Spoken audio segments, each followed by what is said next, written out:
Sir operation Sindoor ಕಾರ್ಯಾಚರಣೆ ಬಗ್ಗೆ ನೀವು ಹೇಳಿಕೆ ಕೊಟ್ಟಾದ್ಮೇಲೆ ನೀವು ಕ್ಷಮೆಯಾಚನೆ ಮಾಡಬೇಕು ಅಂತ ರಾಜ್ಯಾದ್ಯಂತ ಏನು ರಾಜಕೀಯ ಪಕ್ಷದ ನಾಯಕರು ಒತ್ತಾಯ ಮಾಡ್ತಾ ಇದ್ದಾರೆ ಸರ್. ಅದ್ರ ಬಗ್ಗೆ ಏನು ಹೇಳ್ತೀವಿ? ಸಂದರ್ಭ ಬಂದಾಗ ಹೇಳ್ತೀನಿ ಅದ್ರ ಬಗ್ಗೆ. ಅಲ್ಲ ಸರ್, ಈಗ ನೀವು ಬಂದಾಗ ಅದ್ರ ಬಗ್ಗೆ ಅಲ್ಲ ಸರ್, ನೀವು ಕೊಟ್ಟಂತ ಹೇಳಿಕೆ ಮೇಲೆ ಇವತ್ತು ಸ್ಟ್ಯಾಂಡ್ ಆಗಿದ್ದೀರಾ ಅಂತ. ನಾನು ಸಂದರ್ಭ ಬಂದಾಗ ಯಾರ್ಯಾರು ಏನೇನು ಮಾತಾಡಿದಾರೋ ಅದೆಲ್ಲ ನೋಡ್ಕೊಂಡು ಅದಾದ್ಮೇಲೆ ನಾನು ಅಲ್ಲ ಸರ್, ಈಗ ರಾಹುಲ್ ಗಾಂಧಿ ಅವರು ಒಂದು ಟ್ವೀಟ್ ಮಾಡಿದ್ದಾರೆ ಸರ್. ಈಗ ಎಷ್ಟು ಯುದ್ಧ ವಿಮಾನಗಳನ್ನ ಬಳಸಿದ್ರಿ ಅಂತ ಅಂದ್ಬಿಟ್ಟು ಜೈಶಂಕರ್ ಅವರು ಕೇಳಿದ್ದಾರೆ.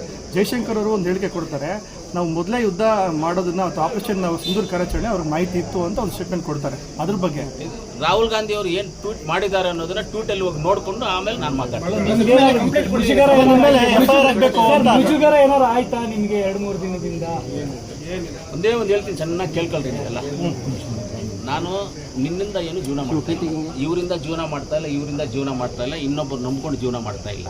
ನನ್ನನ್ನು ನಾನು ನಂಬ್ಕೊಂಡು ಜೀವನ ಮಾಡ್ತಾ ಇದ್ದೀನಿ. ನನಗೆ ಯಾವುದರಿಂದನೂ ಯಾವುದು ನಾನು ಎಕ್ಸ್ಪೆಕ್ಟೇಷನ್ ಎಲ್ಲೂ ಇರೋದನ್ನು ಮಾತಾಡ್ತೀನಿ. ಅದು ನನ್ನ ಹ್ಯಾಬಿ. ಇರೋದನ್ನು ಮಾತಾಡ್ತೀನಿ, ನನ್ನ ಹ್ಯಾಬಿ ಅದು. ಆಯಿತಾ? ಮುಜುಗರ ಆಗೋದಕ್ಕೆ ನಾನೇನು ತಪ್ಪು ಮಾಡಿಲ್ಲ, ಯಾರಿಗೂ ಮನೆ ಹೊಡೆದಿಲ್ಲ, ಯಾರು ನಾನು ಸಾಲ ತೊಗೊಂಡಿಲ್ಲ, ದುಡ್ಡು ಹೊಡೆದಿಲ್ಲ, ಏನೂ ಮಾಡಿಲ್ಲ.